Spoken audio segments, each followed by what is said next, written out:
What's up, everyone? Welcome back to Inside the Force. Dave Cottingham here with Hannah Burr. Hello. Hannah, how are you doing? Oh, I'm doing great. I'm coming from my stateroom on a cruise ship. Yes. It's funny because if we would have waited another day or two, I'm going to Baltimore. So we both could have been on the road, but I'm not leaving until tomorrow. So, but yeah, thanks for, you kind of texted me and said, I think I got reception enough to do this. I mean, you're a little spotty, but that's okay. I don't care. Yeah, it's a little spotty, but it's better than what it normally is. So I was like, you know what, let's try it. That's true. Right. Yeah. So fantastic. So, thanks for hanging out, Hannah Burr, and, we're going to talk some Star Wars while she's cruising along on the high seas, and I'm stuck here in a Kentucky that's getting colder by the day. Hey, at least it's getting colder. It's so hot in Florida still. Well, true. Yeah. At least it's fall where you are. It's getting fall sooner. I mean, it's not even fall yet, but it's getting there quick. We're losing the summer weather. So, all right. Thanks everybody for coming back. Let's see. Do got a couple news things to do, and then we're going to continue talking about the Clone Wars a little bit. We're kind of looking back on, old Lucas content because there's no new content yet. So, but of course, thanks to our patrons as always for the support and the commitment. So grateful for that. We do have a couple comments actually from our last episode, which was a couple weeks ago. Sorry we couldn't get to you guys last week. But we did start the conversation about the Clone Wars. And we did, actually, it was not on YouTube. It was on our, where is it? Now I'm lost. Oh no! Hannah, talk about something while I'm finding this. Okay, I'll vamp. Yeah. So, vamping. What is vamping? It's so crazy. So I know that Halloween's coming up, so it'll be interesting to see if maybe anybody's going to dress up like someone at the door. Oh, yes. Very, very cool if someone did that. Of course, there's all these other traditionals. The other day I finally went to the launch bay at Hollywood Studios, and I met Darth Vader, Chewbacca, and BB-8. I haven't done that before, so I was able to do that. Really? Oh, okay. Yeah. And it was kind of cool to walk around, see the posters, see the pictures, see some of the replicas. So it's absolutely. It was also a great break from the heat. So there you go. Yes. The lines weren't too tough. That's where Eliza goes and meets Chewbacca all the time. She loves Chewbacca. Mm-hmm. Okay, so I got last episode where we talked a little bit about Clone Wars. Thrawn says that when I think of growth in the Clone Wars, I think of Anakin, Ahsoka, Rex, Darth, Maul, and Ventress. Mm-hmm. Bit of a cheat answer, but I think overall the clones as a whole had amazing growth and made you care for them. And he says, I think people will look more fondly on the Acolyte given more time because there is some great stuff in there. My personal opinion, you take the twin storyline out of it and make it just as Jedi versus Sith / Acolyte story, that would have improved it by far. I think other than the critique of the series, they also canceled it because it cost $230 million to make, which is crazy for a short series. And I know if you look up the viewing numbers they released, it sounds like a good number with 11 million views over the whole series, but compare that to a show like Landman on Paramount Plus, which got 14 million views, and that show is not an existing mega franchise that doesn't have Disney behind it. Mm-hmm. And obviously didn't cost anywhere near $230 million. I think Disney, Lucasfilm expected it to do a lot better. If they couldn't do a season 2 of Acolyte, give them $150 million to make a Disney Plus movie and even a limited series in cinemas to make some money back so they can at least finish the Plagueis storyline. Okay. Very true. And then, of course, he mentions, Hannah, Uh-oh. what do you do at Christmas if you're not watching Home Alone? I think we need... He says, I think we need a Home Alone movie commentary this Christmas from both of you. Oh, That's hilarious. That could be bonus content. We can do that for Patreon. And then Brandon comes back and says, I was born in 1993 and I've seen Tommy Boy. I'm surprised you haven't seen or heard of Tommy Boy, Hannah. This has got to be a hot take, but I don't like the Home Alone movies. Hey, it's fine. At least you know about the Home Alone movies. And 93, yeah, 93. Both of us born in 93. Yeah, right. But yeah, I haven't heard of Tommy Boy. And I'm assuming you haven't watched Tommy Boy yet. With what time, Dave?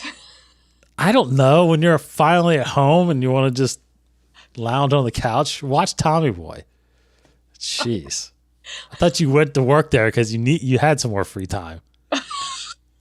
I do have more free time, but I'm making up for the free time. Right. Sorry, that was a zinger. I'm sorry. Yeah. Yeah, well, benefits of a bigger company versus a smaller company, but there are other pros and cons on both. I still miss the people at Wrigley. I still miss you guys a lot.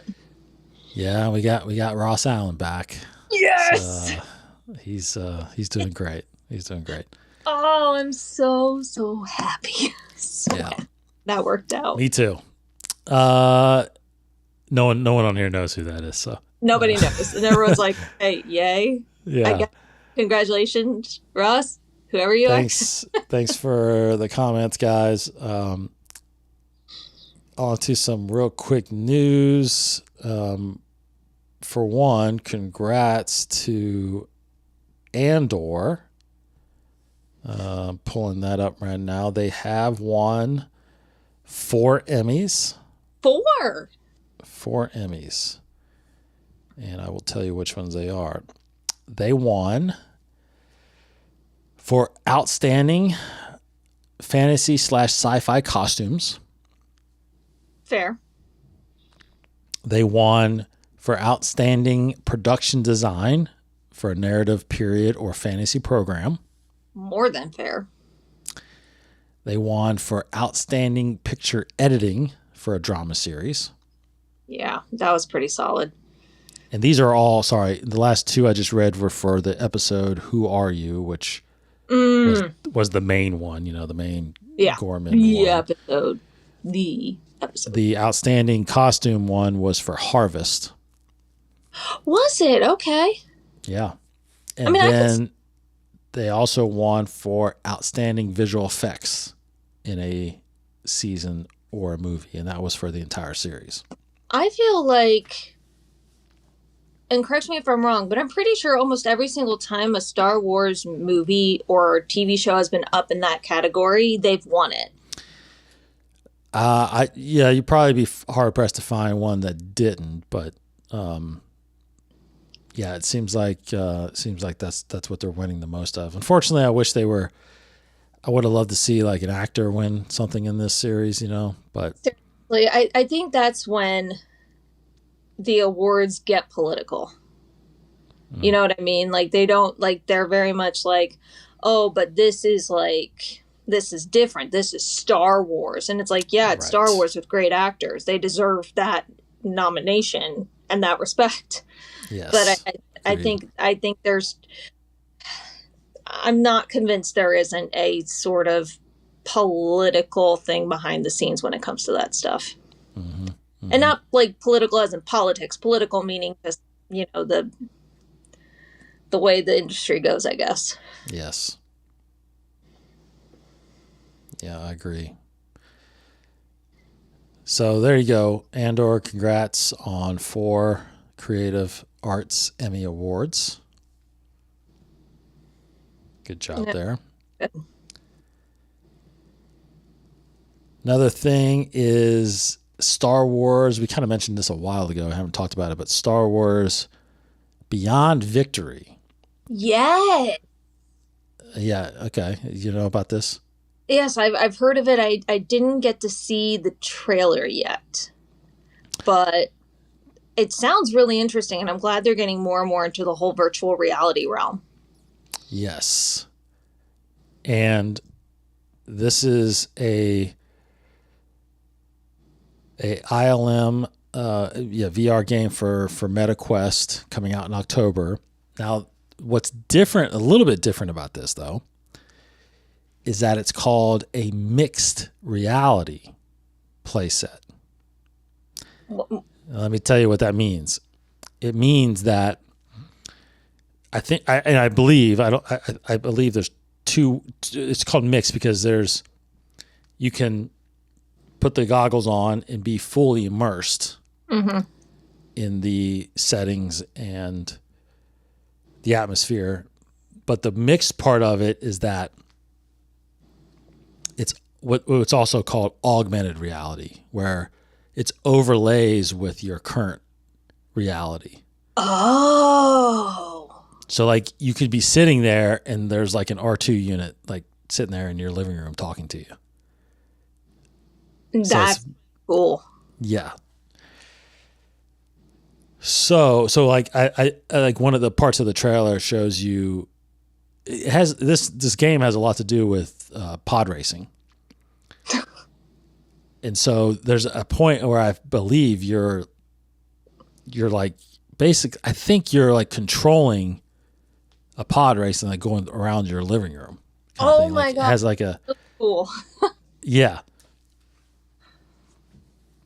So that's part of like like you can I'm looking at the trailer now. It's like it's in your house and you can see like the pod racer going through like it's I'm gonna have to look up this trailer after this. That sounds so fascinating.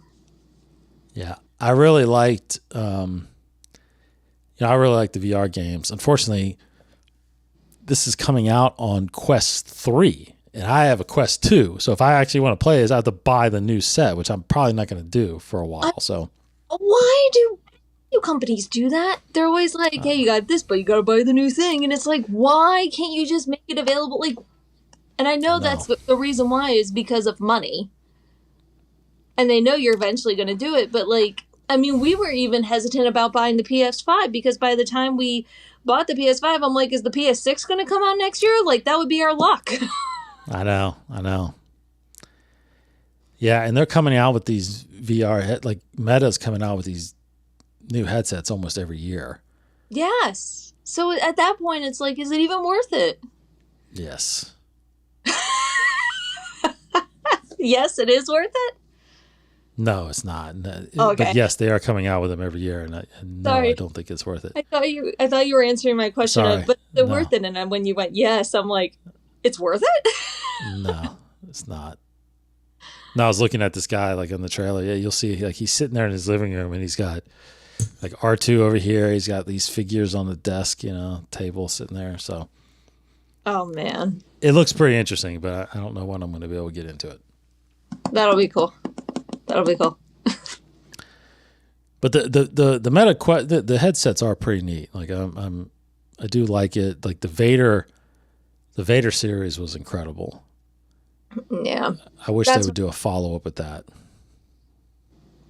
I would love it if they created a game where you could, because I know this is possible, you could do a virtual reality, but it can almost be like Mario Smash Bros, except it's you fighting someone else with a lightsaber.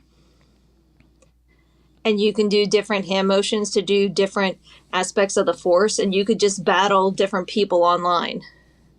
Oh, interesting. Yeah.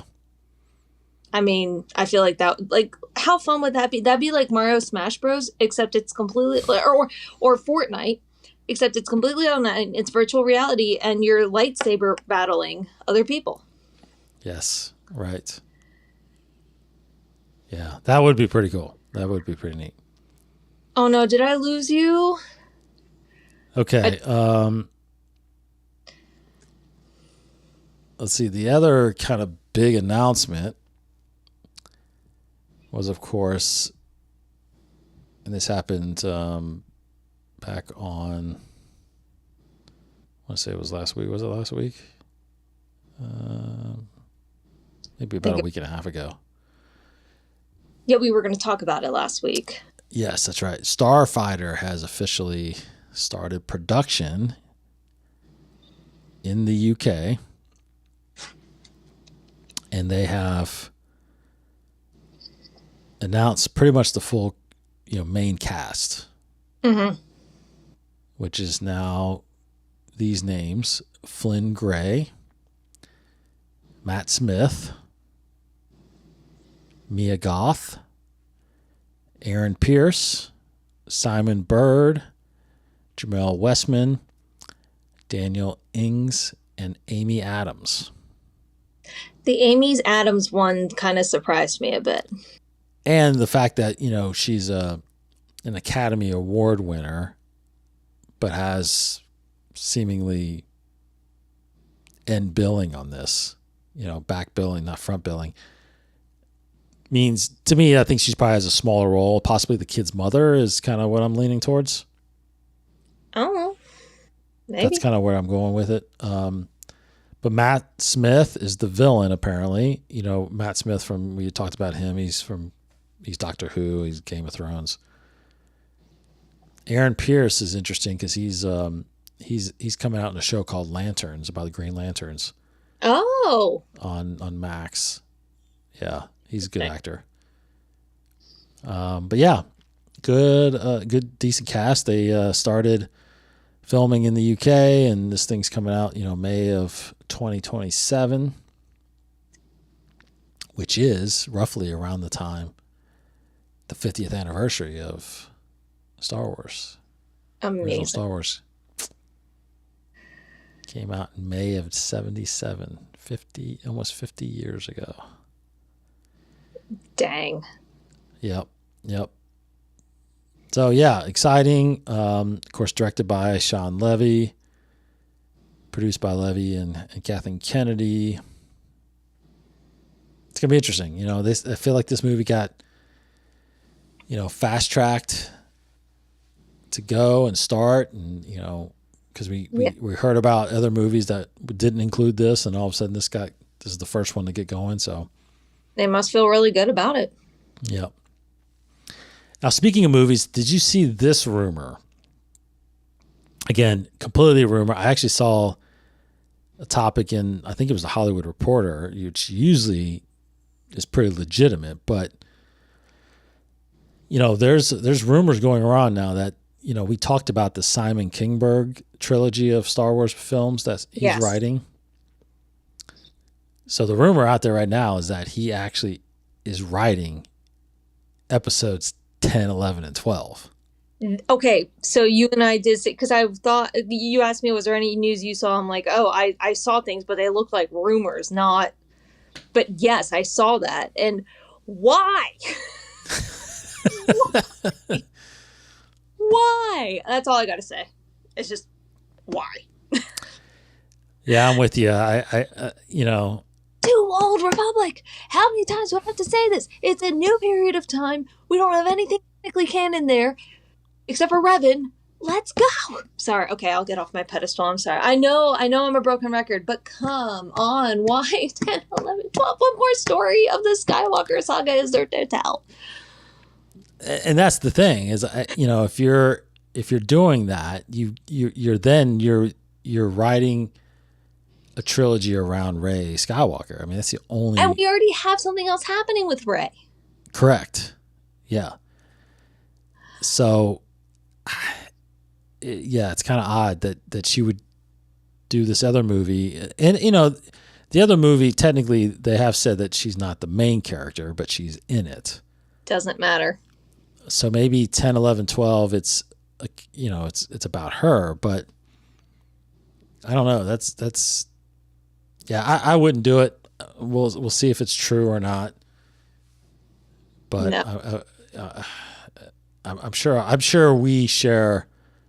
I think the majority of us share our opinion that shouldn't even do. I mean, a lot of people are saying now they shouldn't have done 7, 8, 9. But that's that's neither here nor there. Now we have it. Yeah. But anyway, yeah. we'll see what happens. But that's the only room. We don't have to go further in that room. Yeah, I was about to say there's nothing really else to say about that, in my opinion. Yeah, agreed. Okay, so let's shift. Talk about the Clone Wars a little bit. I felt like we had a great discussion in the last episode where we kind of got into the story arcs. Yeah. Of these characters, and I want to kind of move into a little bit of a topic about episode arcs. And one of the main questions, or the main question I want to talk about as we get to the end of this episode, is an interesting question that came up while I was researching this: is which Clone Wars arc? Now, I can't even count how many arcs there are. When we talk about arcs, we're talking about the 3 or 4 episodes that are kind of contained into one story. Which of those arcs that we can remember best represent the heart of the series? I thought that was a great question. Yes, that is. To talk about. Now, there's a lot, and I can think of my favorites, but we're really thinking about what the heart of the series. So let's answer that question first, Hannah. Like, what is the heart of the series? What do you think the heart of the series is? Well, I think there's 2 main things we can all agree Star Wars is about in general. It's about family, and it's about hope. Mm-hmm. Mm-hmm. Those are the 2 things that Star Wars is about: family and hope. So I think when you think about what is at the heart of Star Wars, I think it's not only the battle between good and evil. It's tying in their faith and tying in their hope, which provides more emotion and more stakes to the battle between good and evil. So I think that's what the heart of Star Wars is. It's not your simple moral fairy tale of good and bad. It's saying, yes, someone's bad, but what if they were your father? Mm-hmm. Mm-hmm. It's asking those complex questions and saying, and it's not just hope and hope that people see justice. It's hope that, for Luke, one of the things is he hopes his father will turn back to the light side.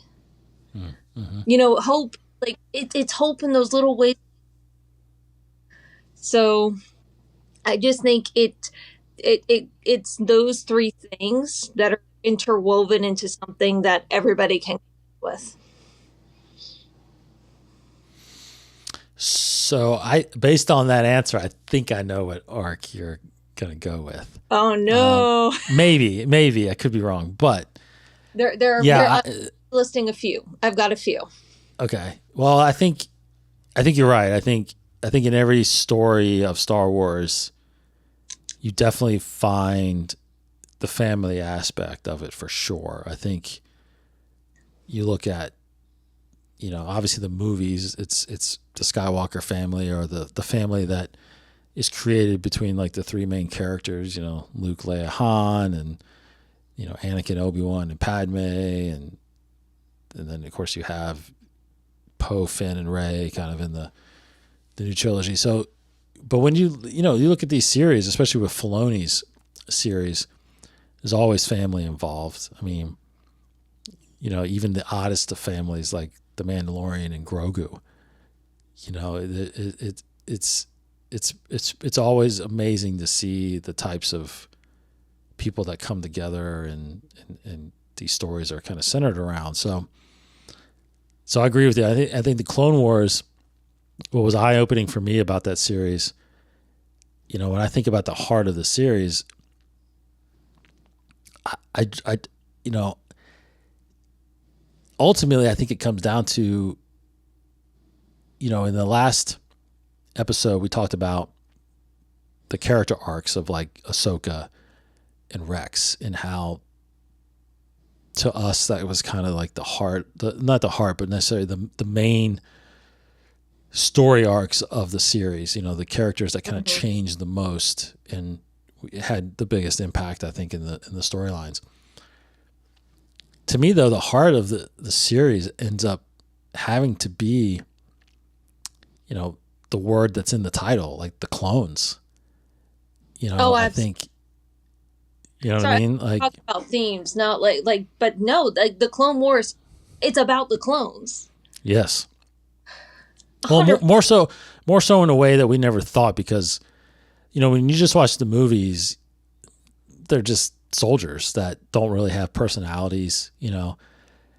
But that's what this series did, is it gave them personalities, it gave them individualities, and that was very surprising, you know, because I remember going into it thinking, you know, I'm gonna watch this thing for Anakin and for Obi-Wan, and, you know, but then like all of a sudden it's like Rex and Cody and Jesse and Heavy and Fives, and it's like you go down the line and you really start caring. And then the Bad Batch comes in, you know, so it's like you get to feel the family aspect of the clones that really drive this series. So we should have realized that that's what the series was about in episode 1, where it's literally Yoda and the clones. Oh, correct. You're right. Yes. Like, we should have known that from the beginning, that was episode 1 saying, hey, this is what the whole show is going to be about. Yep, that's pretty much exactly right. Yeah, now that you said that, it makes my answers make a little more sense. So, okay, good. So, okay, so what's one of the arcs that best represents that then? I think, and I don't remember the major people and the major Jedi in this arc, but it's the arc where you had the one very flawed Jedi who basically manipulated 2 teams of clones to fight each other. That whole arc. Say again, who did that? I can't remember the name of the Jedi because I didn't have time to look it up. But there was it was you're talking about the battle on Umbara, I think is. Yes. I think that captures the heart of Star Wars, because not only do you have manipulation and corruption from authority, which is seen a lot in Star Wars as well, but it's about the clones truly banding together, and we see their personalities come forward. And we see them fight for each other. We see them be like, no, even though we're against each other, like they pinned us against each other, neither side knew we're brothers. We have to stay together. And hope that we can like get this guy out of here. Yes. So that's one. The other that I was going to pick, which might seem a little weird to pick, but it's when Ahsoka was framed and she chose to leave the Jedi. I think that also captures the heart. Are there a lot of clones in there? Not really, but you see them support Ahsoka. You see Ahsoka and Anakin's relationship struggle. You see Obi-Wan start to doubt a lot of things as well. And I think it shows that with the Force, you kind of do have to find your own way. It's not all black and white. It is a balance of light and dark. And I think, and while it's still sad that Ahsoka walked away, you see her hoping the best for Anakin. You see Anakin hoping the best for her. So I think both of those arcs definitely capture what the heart of the show is about. I don't know if you agree or disagree. Interesting. No, I thought because when you were talking about the balance of good and evil and the were you thinking when I was going to talk about the they're not gods, but the Mortis gods. Yes, that was number 3 for me. If you let me do a third, that was going to be number 3, because that's just what the Skywalker saga is about right there in a nutshell. Yeah, right. So that was number 3. Okay. I'm actually with you on the first 2 you said. So, so it starts in season 4, episode 7. It's called Darkness on Umbara. Yes. And it's a 4-episode arc, and Master Krill is who you're talking about. Okay, Krill, that was it. So I couldn't remember his name. Yeah. He's the one that comes in and basically pits the clones against each other. It is literally, I would borderline put that as being definitely the most powerful arc. Absolutely. Like it is mind blowing how good that arc is. It is. And I agree with you that if we're talking about the clones being the heart of the series, that is one of the ones that. Now I'm kind of torn because I agree with you that like that was definitely one of them, and I agree with you. I think the end of season 5, Ahsoka leaving, it's kind of the wrong Jedi arc is what they call it, because ultimately that's where Barriss is the one that is the one that she kind of gets, that frames her in a sense, right? And you can argue that was also the first big domino. There were a lot of little ones before then, but that was the first big domino of Anakin doubting the Jedi Council. Yes. And just the fact that, someone like Ahsoka, who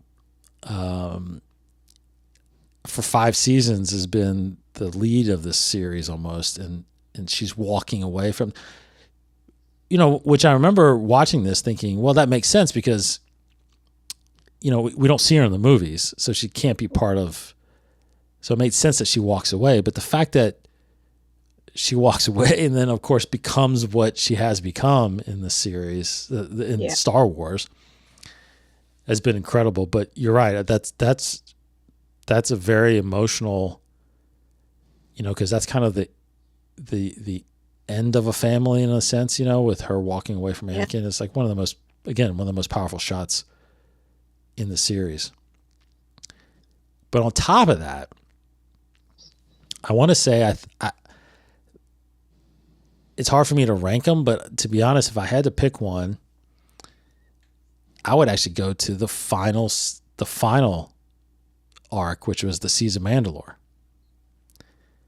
Yeah, that was good too.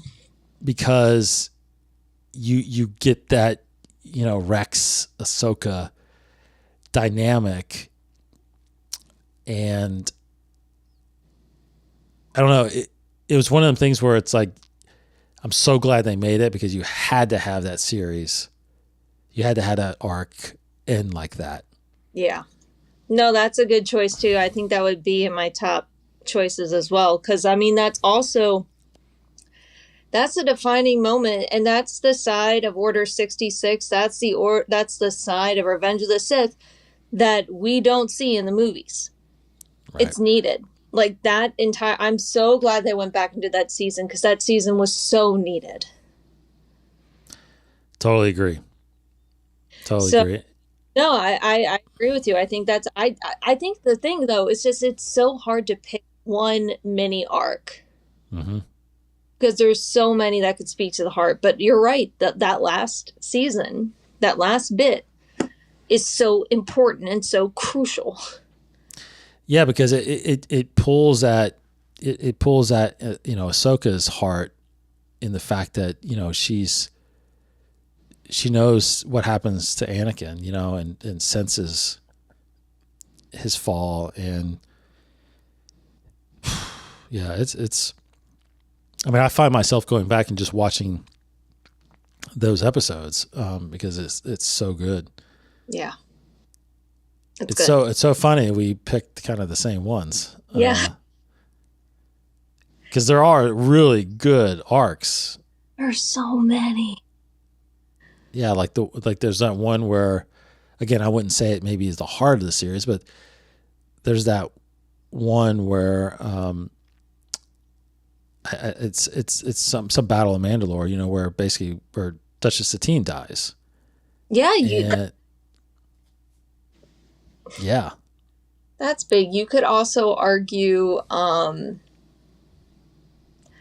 there's another one where Obi-Wan was at the heart of it. You could have argued that one. I can't Mm-hmm. remember which one that is. You could have argued, like, there are so many you could have argued. Yeah, there's so many with the clones that we, talk Yes. about. Like the Citadel one was really good. The one where not Fives, but Echo apparently dies, Yes. I mean, that was pretty tough. Then you got the arch with the Bad Batch making their cameo appearance. That's right. Like, yeah, it's a lot of good stuff. Yeah. So listeners, watchers, you let us know what your favorite one is. That's right. And where we landed, I think it's obvious those stand out because those are the ones that really hit on those heart and family and hope qualities, Yeah, agree. So, all right. Well, I don't want to keep Hannah up too late. She's sailing on a ship right now. Yes, gotta sleep. And we had some good Clone Wars discussion. We'll continue that in the next couple of weeks. Still, we got a lot more topics to talk about that. But like Hannah said, let us know your thoughts on these arcs and which ones represent the heart of the series in your opinion. Yeah. We will be. Are you back on land next week? I am back on land. Okay. So we will be back next week, talk more Star Wars. Hannah, thanks so much for getting on here. I know you're busy. Thanks, Dave. I know you're busy too. Thanks for making the time. Yeah, I got to jump on a plane tomorrow. Yay! So, yay. All right. Thanks, everybody, for hanging out. Go check us out, Inside the Force on YouTube. If you want to join our Patreon, patreon.com/Inside the Force, and hear thanks from us every episode like we do with all of our current patrons. Thank you, guys. All right. Have a great rest of the week. Take care, everybody. We'll see you next week. May the Force be with you.